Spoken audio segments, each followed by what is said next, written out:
Assalamualaikum dan selamat pagi semua. Pada hari ini, cikgu akan menjalankan aktiviti untuk menerangkan dengan lebih lanjut bagaimana pengambilan isi padu air yang berbeza boleh mempengaruhi penghasilan air kencing. Aktiviti 13.1.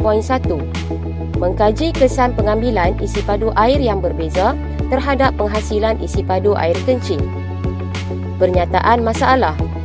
Apakah kesan pengambilan isi padu air yang berbeza terhadap penghasilan isi padu air kencing? Hipotesis. Semakin tinggi isi padu air yang diminum, semakin tinggi isi padu air kencing yang dihasilkan. Pemboleh ubah. Dimanipulasikan isi padu air yang diminum. Bergerak balas. Isi padu air kencing yang dikumpul. Dimalarkan. Jenis minuman dan selamasa pengumpulan air kencing. Spesimen. Murid tingkatan 4. Bahan. Air masak yang telah disejukkan. Radas. Gelas, bikar, jam randik dan silinder penyukat. Prosedur. 1. Murid tidak boleh makan dan minum selepas 12.30 malam pada hari sebelum eksperimen dijalankan.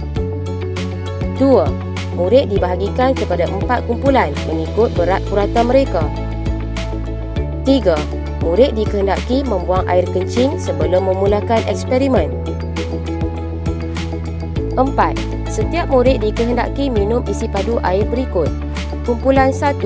Minum 200 ml air. Kumpulan 2. Minum 500 ml air. Kumpulan 3. Minum 700 ml air. Kumpulan 4. Minum 1000 ml air. 5. Semasa eksperimen dijalankan, murid dalam keadaan rehat dan tidak dibenarkan melakukan aktiviti cergas. 6. Kumpul dan sukat air kencing setiap murid selepas 20 minit, 40 minit dan 60 minit. 7.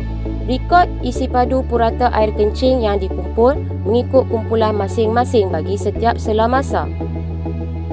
8. Hitungkan jumlah isi padu air kencing yang dihasilkan. 9. Keputusan dicatatkan dalam jadual.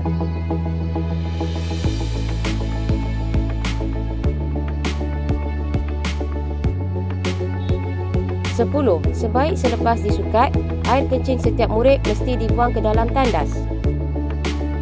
Perbincangan. Apakah hubungan antara isi padu air yang diminum dan pengeluaran air kencing? Terangkan. Semakin bertambah isi padu air yang diminum, semakin meningkat pengeluaran air kencing kerana tekanan osmosis darah berkurang dan seterusnya, kurang air yang diserap semula daripada mengalir renal ke dalam kapilari darah. Air kencing yang lebih cair dan banyak dihasilkan. Kesimpulan, semakin tinggi isi padu air yang diminum, semakin tinggi isi padu air kencing yang dihasilkan.